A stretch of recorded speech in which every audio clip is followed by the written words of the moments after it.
एक बहुत अच्छी नस्ल का कुत्ता था, उसके 2 पिल्ले हुए। एक पिल्ला चला गया पुलिस विभाग में, दूसरा पिल्ला चला गया एक परिवार में पलने के लिए। दोनों का जीवन धीरे धीरे कट रहा था। पुलिस विभाग वाला जो कुत्ता था, पिल्ला था, उसको सिर्फ ट्रेनिंग दी गई चोरों को पकड़ने के लिए, सूंघने के लिए, कड़ी मेहनत कराई गई। और दूसरा पिल्ला जो था अपने मालिक की सुरक्षा तो करता था अब, लेकिन परिवार में भी हर सदस्य से घुल मिल गया, उसने प्यार मोहब्बत बहुत सीख लिया। दोनों का जीवन बड़े मज़े से कट रहा था। वो पिल्ला जो पुलिस में था उसको सिर्फ काम से मतलब होता था, उसको किसी प्यार मोहब्बत या व्यवहार से कोई लेना देना नहीं था। लेकिन दूसरा कुत्ता जो पल रहा था वो बड़े ठाठ से पल रहा था, प्यार मोहब्बत और व्यवहार तो था ही जीवन में, मालिकों की सुरक्षा भी होती रहती थी। 10 साल के बाद दोनों के जीवन में एक घटना घटी। पुलिस वाले विभाग के कुत्ते को रिटायरमेंट दे दिया गया कि अब हमारे ये किसी काम का नहीं है, और उसकी बोली का आह्वान किया गया। उसको कोई खरीदने को तैयार नहीं हो रहा था। एक व्यक्ति ने दया दिखा करके 500,000 रुपये में उसको खरीद लिया।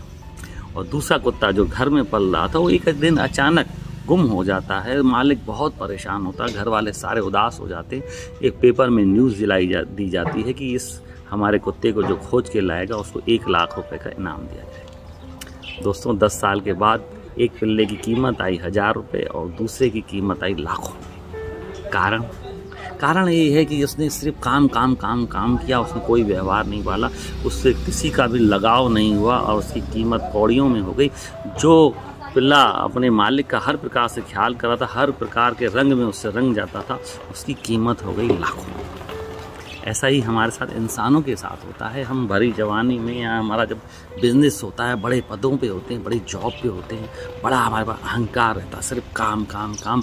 हम आजू बाजू कौन है, समाज में क्या है, उस व्यवहार को नहीं देखते हैं, परिवार को नहीं देखते हैं, रिश्ते नहीं निभा पाते हैं। तो हमारी भी हालत अब रिटायरमेंट के बाद जब हम बूढ़े हो जाएंगे तो उस पुलिस के कुत्ते जैसी होनी है जिसकी कीमत कौड़ियों में थी। लेकिन आप अगर पैसा भी कमा रहे हैं, व्यापार में हैं, समाज का भी ध्यान रख रहे हैं, अच्छे पदों पे हैं, समाज सेवा से जुड़ रहे हैं, दान पुण्य कर रहे हैं, परमात्मा की भक्ति में भी लगे हुए हैं, तो आपकी कीमत भी लाखों या ये कही अनगिनत आपकी अनमोल कीमत हो जाएगी।